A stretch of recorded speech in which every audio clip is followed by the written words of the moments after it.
What's good, YouTube? It's Jay here, and today we're going to be taking a look at the new Modern Warfare Season 4 patch notes. As we all know, Modern Warfare recently had an update. It brought in a new season, Season 4. Like I just said, it was a 45 gigabyte update for pretty much all Xbox, PC, and PS4, PlayStation users.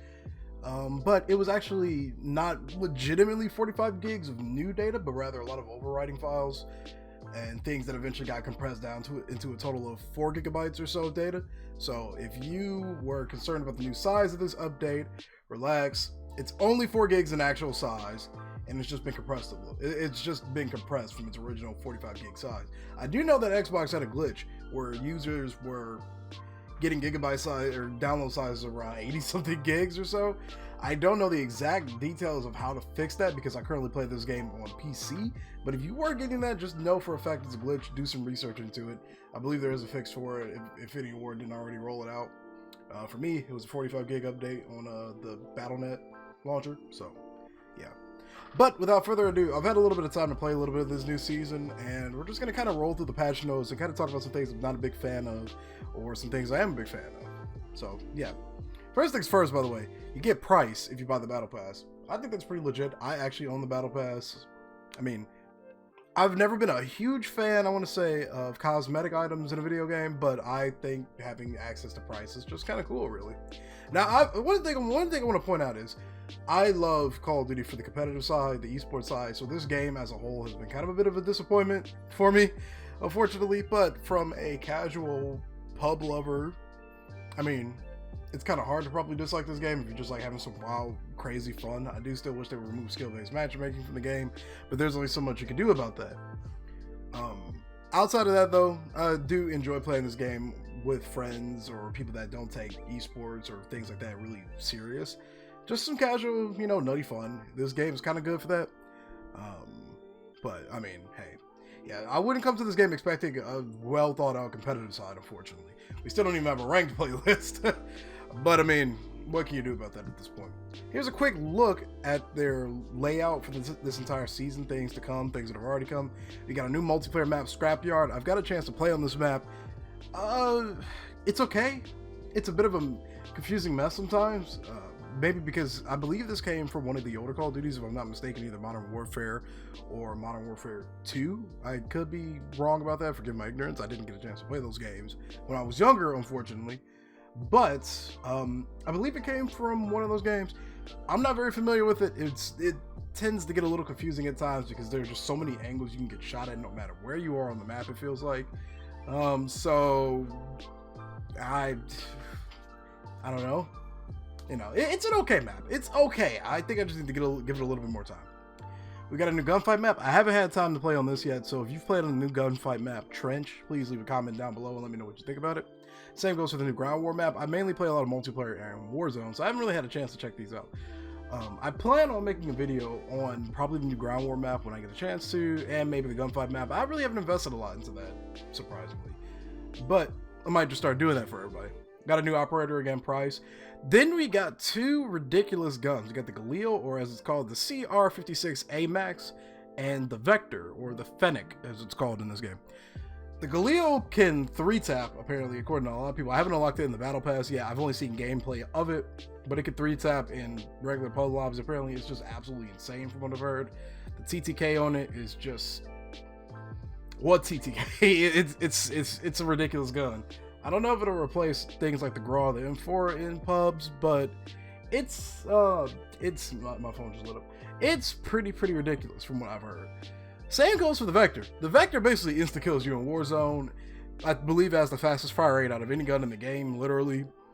If you get in a 1v1 and somebody's fighting you with a Vector and that Vector has extended mags or whatever else attachments, probably even without attachments is still just as good, you're probably going to lose that fight if you don't have a Vector to counter it.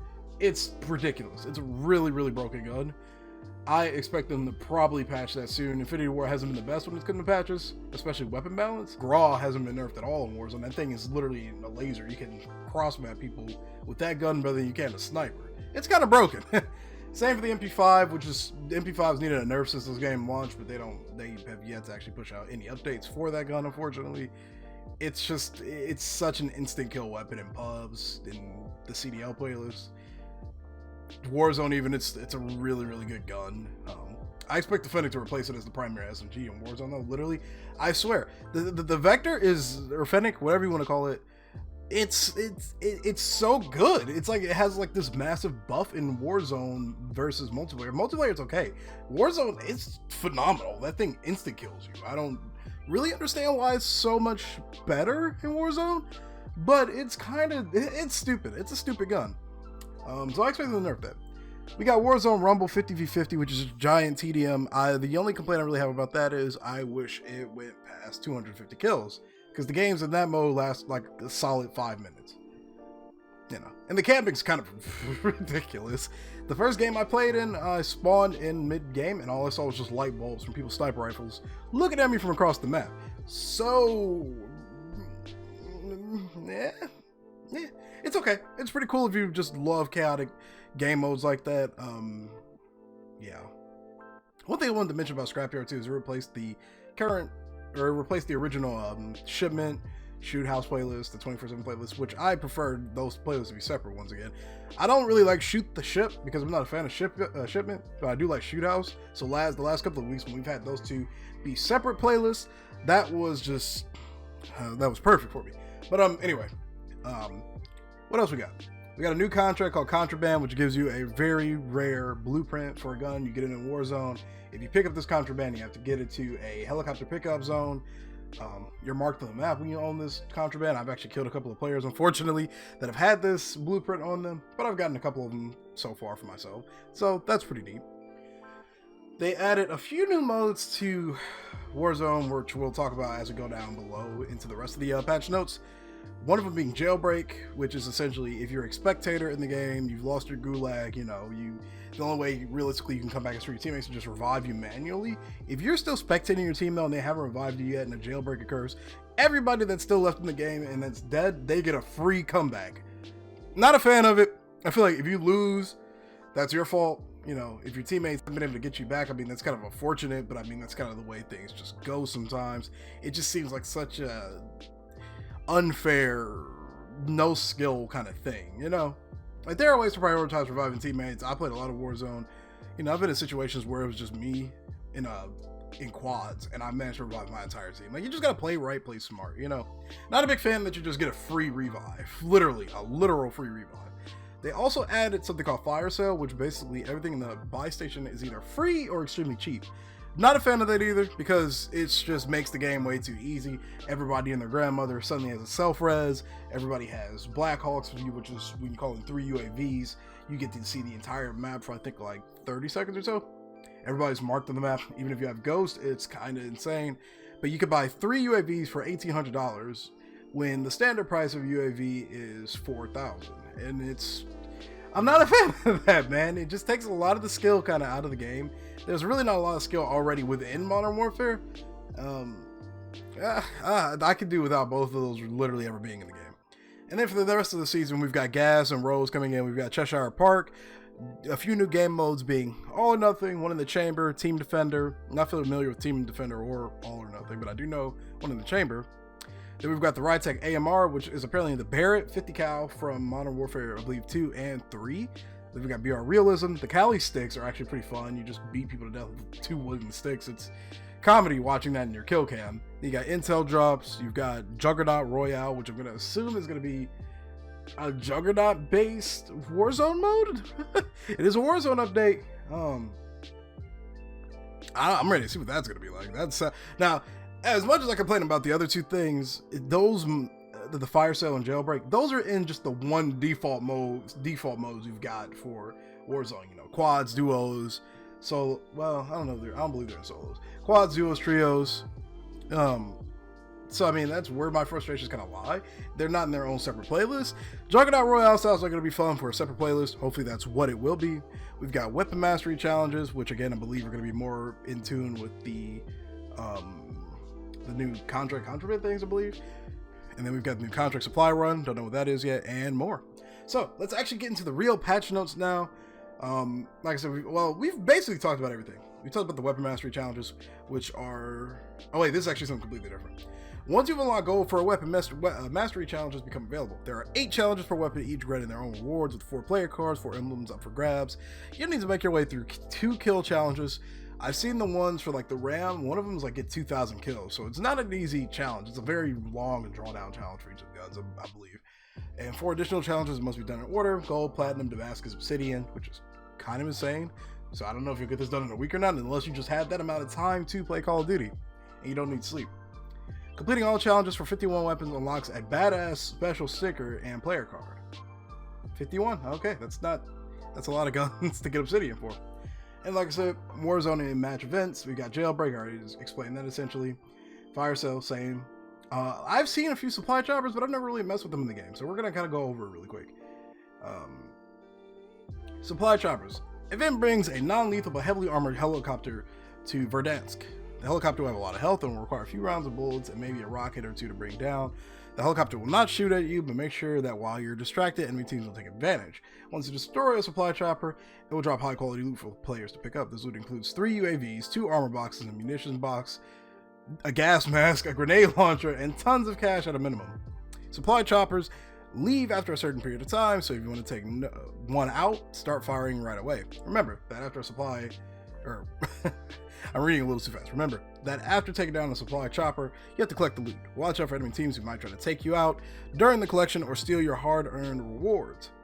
I like that the loot that I mentioned wasn't just more guns, because personally, once I pick up my camera's kind of lagging. Wow. Once I pick up my loadout drop, I usually don't really want to pick up another gun. The grenade launcher, absolutely. I'll drop pretty much anything for the grenade launcher. I've had a lot of success. I've had a high success rate with the grenade launcher. The thing's kind of broken. But it being actual useful equipment like UAVs, armor boxes, munitions boxes, gas masks, that's pretty interesting. And I mean, it requires you to kind of coordinate, and you have to really be concerned about other people coming towards you. I guess you could say the same for Fire Sale. You know, buy stations are going to get a lot more contested. But again, like, I'm not a big fan of the fact that you basically get everything in the game for pretty much free. You can get it all at once. It'd be different if it limited to how much equipment you can get in one go, but you can buy 3 UAVs, you can buy a teammate back for basically free, you can buy a self-res, you can buy literally all the equipment. If you have like, I don't know, like $10,000, less than $10,000 even, you can get basically everything at the buy station and a few duplicates of everything from the buy station. It's kind of ridiculous. Kind of already went over the contraband contract system. I'm gonna leave these notes here for a hot second if you want to read over them. Hopefully my camera isn't really getting in the way. We'll start kind of like right here. I'll also link this website in the description below. But yeah, just pause the video if you really want to go over everything right here. Then we've got the playlist updates. So, Barricade Promenade adds the ground war. Already mentioned I haven't tried that out yet. Same for the new gunfight map Trench. Scrapyard 24/7 is okay. Blueprint gunfight is something that's been around before. I think it's pretty nifty. We've got quads, trios, duos, solos, and blood money for Warzone and Warzone Rumble, which is again the 50-50. Blood money is essentially if you have $4,500 and you die, you get a free res. Now, at least with that particular mode, A, it doesn't take over the other game modes as a primary like objective. B, you also still have to have some kind of like downside to it. If you just don't have enough money, I mean, hey, the game still gives you your gulag and the ability for people to res you. It's in trios mode, if I recall. Yeah, I mean, it's pretty cool. Then I mentioned before the special operations. Oh, actually, no, this is for the, I think this is Spec Ops. I haven't touched Spec Ops in this game, unfortunately, so I have literally no knowledge of that. Forgive my ignorance. Download size, like they said, is going to be very large, but it's also being compressed only to around 4 gigabytes on consoles and pretty much every other. And now that I think about it, it says on console specifically. I'm pretty certain it was only compressed to 4 gigs on PC too. I might have to look into that. I'm not entirely certain now that I've mentioned it. Then we got some general fixes. We'll go over these really quick because we're pretty much done with these notes after this. There are really not too many other additional changes to the game. But here's some general fixes. Players not receiving their Season 3 emblem. Fixes to help reduce players encountering error code 1371. If you still experience this after today's update, please reach out to Activision customer support. They fixed a bug where the ghost perk was not hiding players from heartbeat sensor when viewing the kill cam. These are actually a lot of notes, so I don't think I'll read all over these. But I mean, like I said, there aren't a ton of like super changes. There's a lot of glitch fixes and bug fixes. But I mean, that's good, I guess. It's better than nothing. You know, it's better than a lot of the patches we've had over the last few months. Here's some minor weapon changes. They lower ammo count for reloading warning on belt-fed LMGs. So I guess that's like, you know, if you're getting really low on your ammo, I think there was a bug before where it showed the red like warning for reload kind of too early, I think. I don't know. I don't use LMGs a whole lot. Not a big fan of them personally. I didn't know there was a bug with the HDR on sleight of hand where it would just not give you ammo if you reload it. Glad I never experienced that, because I probably would have lost my mind if I was in the middle of a gunfight and suddenly I just had 0 bullets. Now, for the Warzone changes again, there were some loot updates, new weapons and updated blueprints. Be on the lookout for the Fennec, AMAX, the Renetti, and more. I believe the Gulag pool now has the Scar, Ram, M4, and a few other fully automatic weapons in addition to the pool it already had. They fixed the bug where recon could spawn inside an ammo supply cache, making it unusable. After completing the contraband mission and calling in the extract helicopter, players can shoot the helicopter without receiving hit markers, and the helicopter will remain on screen indefinitely. Glad they fixed that before release, because that would have been freaky. They fixed the bug where players are able to drop their weapon in the Gulag. You know, sometimes when you're in the middle of the gunfight, you just feel like throwing your gun down, saying, screw this, I'm just gonna beat this man until he dies. I don't need a gun. You're a real man. And they fixed an exploit where players are able to duplicate self-revive kits. I wasn't aware of that one either. I play a lot of Warzone, but I've happily avoided a lot of like the major glitches and hackers. Thank God. For Spec Ops, I'll let you read over these. Again, I legitimately haven't played Spec Ops, so I mean, if you want to really read over these, feel free. And more Spec Ops stuff. So that's, I'll leave it right here right quick so you can read this. That's pretty much it for the patch notes, guys. If you want more in-depth things for the actual guns, I believe there's a different link somewhere that tells you the exact detail of what changed. Actually, no, we haven't had any literal weapon changes. I'm thinking of previous season's patch. Never mind. We haven't had any actual weapon changes this update, unfortunately. I was hoping for a Grau and MP5 nerf because those guns are just stupid, but hey, what can you do, you know? But yeah, that's pretty much it, guys. What do you think about the new season so far? I'm having fun in Warzone. The new map's okay. On Scrapyard, I think it's okay. But I'm having fun in Warzone despite those 2 events I'm not a big fan of. Think they could definitely use some adjusting and some changes. But overall, not a bad start to the season. Was hoping for some more map variety, if anything. Changes to the actual Warzone map. But, you know, what can you do, I guess? Gotta have fun with what you get, I guess, you know? But it is what it is. Thank you so much for watching. If you're here, be sure to like, subscribe, check out the rest of the content on the channel. Like I said, let me know down below what you think about the new season. And as always, guys, I'll see you in the next video. This might not be a Star Wars video, but I'm going to say this anyways. May the Force be with you all.